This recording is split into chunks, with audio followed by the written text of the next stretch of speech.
Welcome to our channel. If you want to use your iPhone as a Roku Remote, follow these step-by-step instructions to control your Roku device. Step 1. Ensure your Roku device and iPhone are connected to the same Wi-Fi network. This is essential for them to communicate. Step 2. Open the App Store on your iPhone and search for the official Roku app. Step 3. Download and install the free Roku app from Roku Inc. on your iPhone. Step 4. Open the Roku app after installation complete and tap Continue on the welcome screen.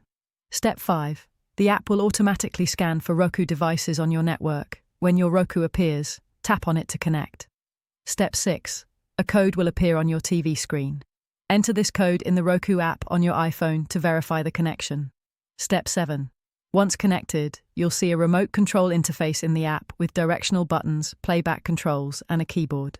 Step 8. Use your iPhone's touchscreen to navigate your Roku. You can access additional features like voice search, private listening through headphones, and screen mirroring from the app menu. Don't forget to like this video and subscribe to our channel.